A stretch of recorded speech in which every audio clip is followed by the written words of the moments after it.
헌정 사상 첫 대통령 탄핵 사태로 조기에 치러지는 19대 대통령 선거가 실시되고 있습니다. 네, 이번 대선에서 주목할 만한 관전 포인트는 무엇이 있는지 두 분의 전문가 모시고 이야기 나눠보겠습니다. 김우석 미래전략개발연구소 부소장, 김태일 영남대 정치외교학과 교수 나와 있습니다. 안녕하세요. 두 분 어서 오십시오. 안녕하세요. 네. 안녕하세요.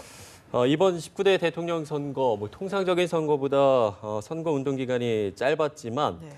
그 어느 때보다 유권자들의 어떤 참정권 행사 의지가 상당히 높았다는 분석이 나오면서 1997년 15대 대선 때 그 80%를 넘었던 것을 20년 만에 넘어설 것인가, 이 부분에 대해 상당한 관심이 모아지고 있거든요.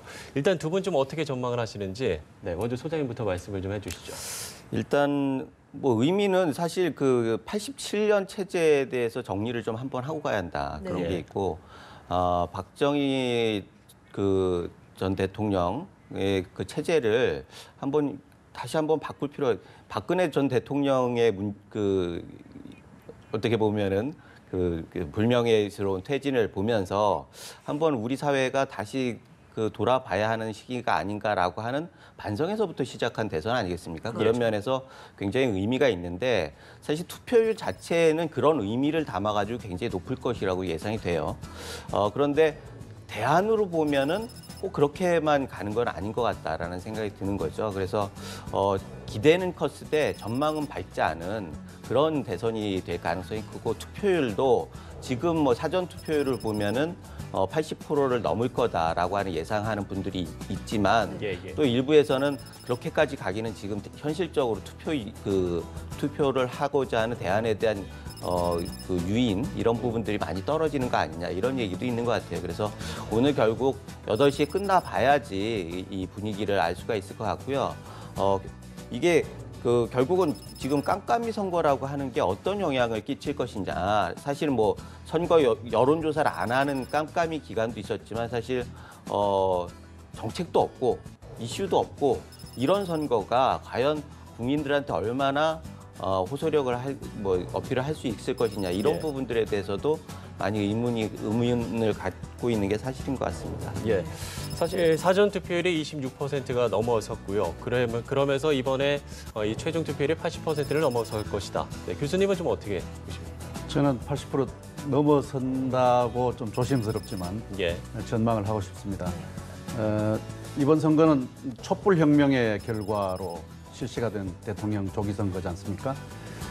지난 겨울부터 엄청나게 많은 국민들이 길거리로 쏟아져 나왔고요.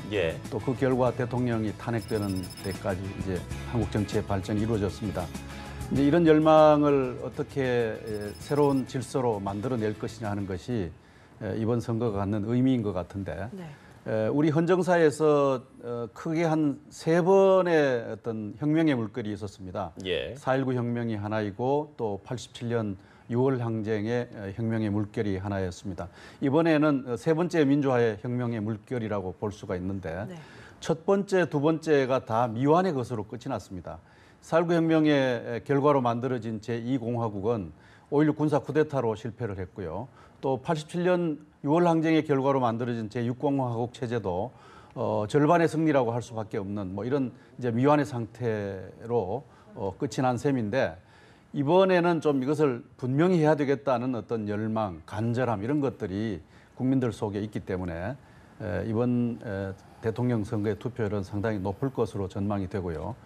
그런 관점에서 보수 세력은 보수 세력대로 자신들의 실패를 어떻게 쇄신해 나갈 것인지, 또 진보 세력은 진보 세력대로 기존의 보수의 실패를 어떻게 대체할 것인지, 이런 전망을 가지고 각축한 아주 치열한 선거였기 때문에 투표율이 높을 것으로 전망을 하고 싶습니다.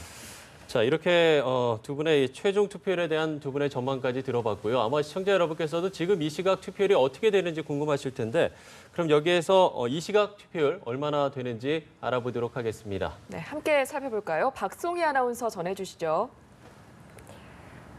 네, 말씀하신 대로 제19대 대선의 본투표가 치러지고 있습니다. 투표율이 이번 대선의 변수 중 하나로 꼽히고 있는 상황이라 관심이 쏠리고 있는데요. 자, 그럼 전국 투표율부터 알아볼까요? 지금 이 시각 전국 투표율 9.4% 보이고 있습니다. 이 수치는 지난 4, 5일에 진행된 사전투표율은 합산되지 않은 순수한 오늘의 투표율이고요. 오후 1시부터는 사전투표율까지 합산된 수치를 확인하실 수가 있습니다. 자, 다음은 지역별 투표율입니다. 먼저 전국 투표율을 밑도는 두 지역입니다. 세종이 가장 낮은 투표를 보이고 있는데요. 세종 7.7%, 전남도 8%에 머물러 있습니다. 다음으로는 높은 투표율을 보이는 지역 살펴보겠습니다. 강원이 11%로 가장 높은 투표를 보이고 있고요. 그 뒤로는 경북 10.7% 나타내고 있습니다. 자, 다음으로는 시간대별 투표율입니다. 투표가 시작된 지 3시간 정도가 지났는데요. 그래프로 보시면 점점 높아지는 투표율 확인하실 수가 있습니다. 투표 마감까지는 아직 11시간 정도 남았는데요. 사전투표의 뜨거웠던 열기를 떠올려 본다면 앞으로 얼마나 더 많은 분들이 투표장으로 향할지 기대가 되는 상황입니다. 자, 이번에는 동시간대 기준 역대 대선의 투표율 알아보겠습니다. 80.7%의 높은 투표율을 기록했던 제15대 대선에서는 오전 9시 기준으로 11.5%의 투표율 기록했고요. 16대 대선에서는 10.7%, 17대 대선에서는 오전 9시 기준으로 9.4%의 투표를 보였습니다. 지난 18대 대선에서는 11.6%의 투표율을 나타냈는데요. 선관위에서는 이번 대선의 투표율이 80%를 넘을 것으로 전망했습니다. 한번 끝까지 지켜봐야겠습니다. 자, 마지막으로 최근에 치러졌던 전국 단위 선거 투표율은 어땠는지 비교해 보겠습니다. 먼저 2012년 총선 때는 오전 9시 기준으로 8.9%의 사전투표를 보였고요. 같은 해 대선 때는 11.6%의 투표율 보였습니다. 2014년 지방선거 때는 오전 9시 기준으로 9.3%의 투표를 보였고요. 2016년 총선 때는 7.1%의 투표를 나타냈습니다. 자, 이번 19대 대선은 보궐선거이기 때문에 투표 시간이 오후 8시까지로 2시간 더 길어졌습니다. 아직 투표 안 하신 분들은 소중한 한 표 꼭 행사하시기 바랍니다. 지금까지 투표 상황 알아봤습니다. 네, 박송희 아나운서 연결해서 투표율 상황 짚어보고 왔습니다. 예. 네, 대담 계속해서 이어가도록 하겠습니다. 이번 후보들 유세 동선을 보면 과거 대선에 비해서 TK와 호남에 좀 집중된 영향이 있었는데요. 네. 이번 대선의 최대 승부처 어디가 될까요? 역시 수도권이 되겠죠. 네. 그런데 과거에 비해서 영호남이 독식 구도가 깨졌다는 게 의미가 큰 것 같습니다. 예.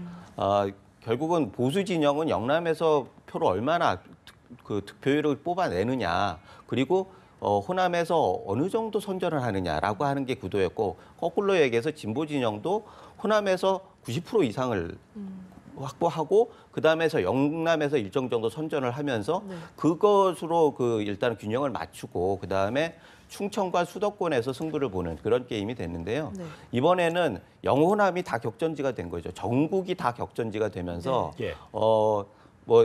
수도권에서만의 전투가 아니라 선거 기간의 동선만 봐도 영호남에서 굉장히 집중적으로 투자를 하는 그런 걸 보여주고 있습니다. 그래서 역시 지역 구도가 깨졌다는 게 이번 선거에서는 굉장히 중요한 의미가 있다 이렇게 예. 보여지고요. 동시에 이념 구도도 상당 부분 흐려졌다라고 하는, 그래서 새로운 시대를 열어줄 수 있는 그런 토대를 만들어주는 중요한 계기를 만드는 선거가 아니었나 예. 이런 생각이 듭니다. 네. 사실 이번에 중요한 변수로 떠오른 게 이 보수층의 향방, 보수층 표심의 향방인데 그렇죠. 이 부분은 좀 어떻게 전망을 하십니까? 이제 낮은 수준에서 보면 이제 박근혜 대통령 리더십의 실패이고요. 예. 또 조금 높은 수준에서 보면 보수적 가치와 보수 진영의 실패라고 볼 수 있는데, 뭐 그런 관점에서 보수 유권자들이 선거운동 초기에는 그 효능감을 상실한 상태에 있었던 것 같아요. 예. 그러니까 투표를 해도 뭐 자신의 가치가 실현될 가능성이 없다라고 생각하니까 투표에 참여하지 않을 가능성을 보였고요. 네. 그다음에 조금 선거운동이 역동적으로 진행되면서 특히 이제 홍준표 후보가 여러 가지 막말이긴 했지만 어쨌든 보수층을 자극하는 여러 가지 언수를 씀으로써 보수층이 좀 움직이기 시작했습니다. 그래서 투표 참여가 좀 늘어나는 쪽으로 지금 방향이 진행되고 있는데 예. 이 흐름이 어디로 갈지는 좀 지켜볼 일이라고 생각합니다. 초창기에서는 아마 안철수 후보라고 하는 어떤 전략적 후보를 향해서 보수 표심이 흘렀습니다만은 이제 보수 후보가 선전하는 과정에서 이 표의 흐름이 다시 또 홍준표 후보 쪽으로 흘러가는 것을 보수 기반인 영남 지역에서 느낄 수가 있었는데 이것이 어떤 결과를 가져올지가 굉장히 흥미로운 점이 아닐 수가 없고 또 이번 선거 결과에도 미치는 영향이 굉장히 중요하다고 보겠습니다. 예. 과거 대선의 경우에는 앞서도 짧게 말씀해 주셨지만 영호남 같은 경우는 특정 후보에게 몰아주는 경향이 강했는데 이번 대선에서는 그런 경향이 좀 흐릿해지는 모습이 보이고 있거든요. 지역별 투표율은 어떻게 전망하시나요? 일단은 뭐 아까 말씀드렸다시피 그 투표율 전체가 그렇게 그 과거처럼 그 물표가 나오거나 이러지는 않을 것 같아요. 그러나 상당 부분 쏠림 현상은 있을 것 같습니다. 호남 같은 경우에는 두 후보가 갑축을 하면서 그 사전 선거의 투표율을 굉장히 올려놨지 않습니까? 네. 예. 그런데 그걸 보고 영남에서는 호남이 높으니까 영남이 결집해야 한다라고 하는 욕구가 있는 것 같고 그러면은 당연히 호남에서도 일정 정도 쏠림 현상이 있을 수밖에 없다. 그런 걸 보면은 이번 선거가 흐려지긴 했어도 역시 지역 구도가 어느 정도는 살아있는 마지막 선거가 될지도 모르겠다라고 하는 생각이 드는 거고요. 네. 그런 면에서 군소 후보들의 활약이 굉장히 그 중요한 거죠. 네. 지금 영호남을 기반으로 두지 않은 군소 후보들, 그 유승민 후보나 심상정 후보 같은 경우에는 수도권에 올인을 하고 있단 말이죠. 네. 그래서 수도권에서 얼마나 그 4위, 5위 후보들이 득표를 하느냐에 따라서 전체적으로 지역 구도를 한번 흔들어 놓을 수가 있다. 그래서 전체적으로 보면은 지역 구도가 굉장히 얇아지는 선거의 기초를 만드는 거는 물론 1, 2, 3등 후보들이 마지막까지 얼마나 선전하느냐가 중요하지만 네. 4, 5위 후보가 얼마나 득표를 하느냐에 따라서 의미가 달라질 수 있다. 이렇게 보여집니다. 네, 교수님의 이 지역별 투표율 좀 어떻게 전망을 하세요? 투표율에 있어서 뭐 큰 차이는 없을 것 같은데요. 예. 다만 이제 사전 투표에서 호남 지역이 좀 높지 않았습니까? 그것이 가지는 또 어떤 그 반사 효과라고 할까? 예. 이것이 어떻게 나타날 것인가가 중요한 이제 관전 포인트일 것 같습니다. 즉 다시 말하자면 이 영남 지역 쪽에서 호남 쪽의 높은 투표율이 갖는 의미가 무엇인지에 대해서 어떻게 해석할 것인가 하는 문제인데요. 가령 이제 진보 진영의 지지표가 결집할 것이다 하는 조짐이라고 해석하면 예. 영남 지역의 보수 표들이 결집할 가능성이 있고요. 뭐 그런 측면에서 지금 보면 영남 지역 보수 표들이 투표 참여율이 좀 떨어지고 있는데 이것이 본 투표 과정에서는 높아질 가능성도 없지 않다. 이렇게 전망을 해볼 수가 있겠습니다. 예. 또 다른 관전 포인트가 최근 상승세인 자유한국당 홍준표 후보가 대구 경북 지역에서 얼마나 표를 사수할지 또 민주당이 TK에서 얼만큼 선전을 할지도 관심사거든요. 이 부분 어떻게 보십니까? 홍준표 후보의 그 정치적 언술이라든지 뭐 태도라든지 하는 것은 굉장히 많이 시비를 낳았지 않습니까? 예. 그리고 거기에 대한 어떤 비난과 혼란들이 사실 많았는데요. 이분이 이제 선거 전술 고려를 가지고 이제 그런 행동을 했지 않았나 싶은데 홍준표 후보가 보수 정치의 실패를 넘어서는 어떤 가치 논쟁을 제기함으로써 보수 진영과 보수 성향을 가진 유권자들이 움직이기 시작했다고 하는 점을 주목할 필요가 있습니다. 그런데 이것이 미친 영향이 이제 얼마나 클지는 좀 모르겠습니다. 세대별로 다른 영향을 미치는 것 같아요. 나이가 많은 층들은 홍준표 후보가 제기하는 그 가치 논쟁에 관심을 가지면서 홍준표 후보에 대한 어떤 지지로 흐름을 만들어 가는 것 같고요. 그러나 이제 영남 지역의 젊은 유권자들은 뭔가 새로운 보수, 과거의 보수가 냉전 보수, 시장 보수, 부패 보수의 상징이었다면 이제는 좀 더 따뜻하고 바르고 투명한 뭐 그런 어떤 새로운 보수를 지향해야 된다라는 요구가 적지 않습니다. 그래서 세대별로 갈라지는 이 보수 진영의 흐름이 중요한 관전 포인트로 지켜볼 사항이라고 생각합니다. 예. 뭐 조금 전 교수님도 이야기를 해주셨지만 이 호남의 사전 투표율이 높은 것을 두고 뭐 여러 가지 해석들이 좀 있지 않았습니까? 뭐 그 중에서 하나가 이 문재인 후보와 안철수 후보가 치열한 뭐 경쟁을 벌이고 있다 이런 이야기들도 있었는데 호남의 표심은 좀 어떻게 전망을 하십니까? 실제로 경선 과정에서도 호남에서는 문 후보와 안 후보에 대해서 적극적으로 지지를 표했단 말이죠. 그래서 호남에서 선택하는 후보를 대통령으로 만들어야 한다라고 하는 욕구가 발현된 건데 그것이 사전 투표에도 그대로 투표율은 나타났다 이렇게 볼 수가 있어요. 사실 사전 투표에서는 그 정말 핵심적인 지지층들이 투표를 하는 거거든요. 그리고 물론 뭐 외국 나가거나 이런 분들도 많이 참여를 하셨지만 핵심적인 지지층들을 참여를 많이 시키고 그분들이 본선거에 있어서 선거 운동으로 활동할 수 있도록 사표로 만들지 않기 위해서라도 다른 사람들에게 뭐 전파를 하는 그런 역할을 하는 그 용도로 캠프에서는 많이 독려를 합니다. 그런 걸 보면은 역시 호남에서 그 투표율이 높았다는 건 문 후보와 안 후보의 진영이 사활을 걸고 투표를 독려를 했다 이렇게 볼 수가 있고요. 지지자들도 물론 거기에 호응해가지고 적극적으로 참여를 한 거고 그런 상황에서 마지막 단계에서 어떤 쏠림이 있을 것인가라고 하는 것들은 아까 말씀드렸듯이 결국 영남에서 쏠림 현상이 있다라고 하면 호남은 전략적 선택을 할 가능성이 굉장히 커집니다. 예. 뭐 김 교수님 말씀하셨지만 지금 보면은 영남에서도 그러니까 아까 나왔지만 영남 투표율이 좀 높은 것 같아요.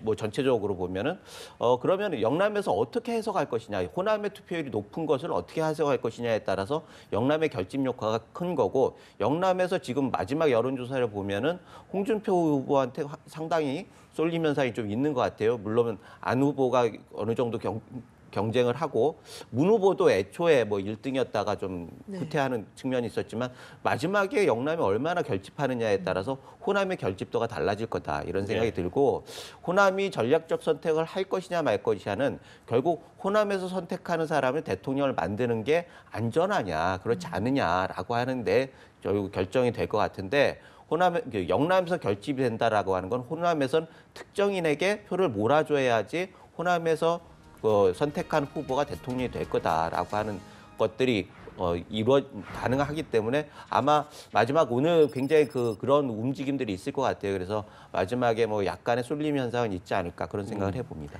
네, 앞서 어제 문재인 후보 같은 경우는 압도적인 지지로 새로운 세상을 열어달라 이렇게 연설을 했고요.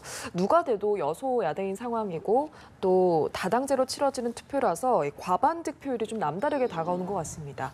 과반 득표 누가 되더라도 가능할까요? 지금까지 여론조사 추이로 봐서는 과반 돌파할 수 있는 후보가 없지 않겠나 이렇게 생각이 듭니다. 그런데 과반 득표는 각 후보자들이 대통령이 되고자 하는 후보자들에게 절실한 과제이죠. 그렇죠. 왜냐하면 현재 의석 분포가 누구도 압도적 다수를 차지할 수 없는 이런 상황에 있고요.